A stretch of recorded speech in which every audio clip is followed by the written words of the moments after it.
पुण्यातल्या बातमीनंतर आता पुढची बातमी आहे पीक विमा घोटाळ्याची। पंतप्रधान पीक विमा योजनेत कांद्याचे 2.25 लाख हेक्टर क्षेत्र हे बोगस पीक विमा काढल्याचं समोर आलंय।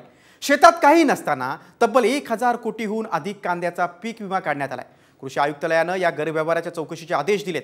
नेमका काय आहे हा पीक विमा घोटाळा, पाहूया एक खास रिपोर्ट। कांद्याच्या नावाखाली पीक विम्याची लूट। 2.25 लाख हेक्टरवर बोगस पीक विमा।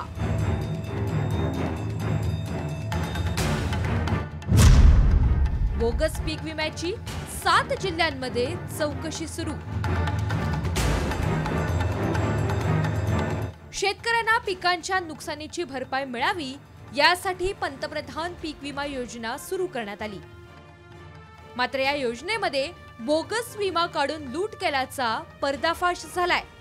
खरीप हंगाम 2024 मधील विमा योजनेत कांदा पिकासाठी सहभागाची अंतिम मुदत 31 जुलै होती। शेतकऱ्यांना विम्याच्या हप्त्यापोटी केवळ 1 रुपया द्यावा लागतो आणि उर्वरित हप्ता केंद्र आणि राज्य सरकार विमा कंपन्यांकडे भरती करत असतं।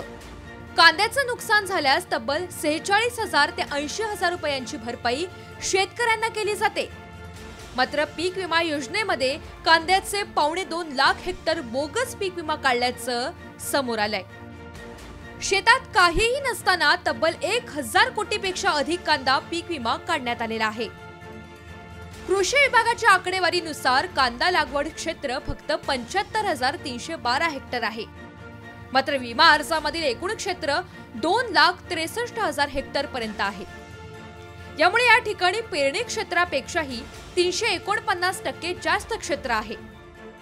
तब्बल 2.25 लाख हेक्टर बोगस पीक विमा अर्ज दाखल केल्याचं यामध्ये निष्पन्न झालंय। संबंधित जिल्हा अधीक्षक आणि जिल्हाधिकाऱ्यांना कृषी आयुक्तालयानं या गैरव्यवहाराच्या चौकशीचे आदेश दिले। मात्र यामुळे जे खरे कांदा उत्पादक आहेत त्यांना फटका बसण्याची भीती कांदा उत्पादक शेतकरी संघटनेनं व्यक्त केली आहे। कांदा उत्पादक शेतकऱ्यांसाठी ही निश्चितच चिंतेची गोष्ट आहे, कारण प्रत्यक्षात खरोखर जे शेतकरी कांदा शेती करतात अशा शेतकऱ्यांसाठी हा पीक विमा उतरवणं गरजेचं असताना याच्यामध्ये काही गैरप्रकार, बोगसगिरी व काही ठराविक लोकांनी जर असा प्रकार केला असेल आणि याच्यात काही तथ्य असेल तर प्रत्यक्षात खरोखर कांदा शेती करणाऱ्यांसाठी हे घातक आहे।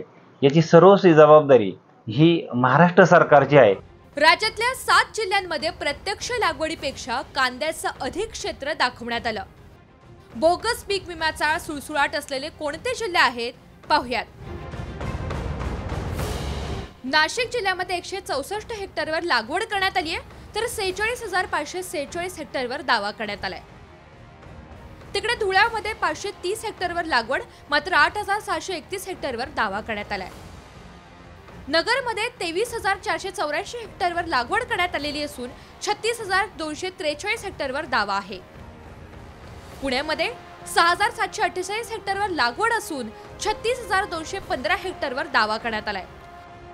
सोलापूरमध्ये 35,595 हेक्टरवर लागवड झालेली असून 85,443 हेक्टरवर दावा करण्यात आलाय। छत्रपती संभाजीनगरमध्ये 2,337 हेक्टरवर लागवड झालेली असून 11,444 हेक्टरवर दावा आहे। बीड जिल्ह्यामध्ये 4,659 हेक्टरवर लागवड झालेली असून 23,983 हेक्टरवर दावा करण्यात आलेला आहे। कांदा कधी ग्राहकांना रडवतो तर कधी शेतकऱ्यांना। मात्र आता बोगस पीक विम्याच्या प्रकरणामुळे खऱ्या उत्पादकांना रडण्याची वेळ आली आहे। त्यामुळे या प्रकरणाची सखोल चौकशी करून खऱ्या शेतकऱ्यांना फटका बसणार नाही याची काळजी प्रशासनानं घेण्याची गरज आहे।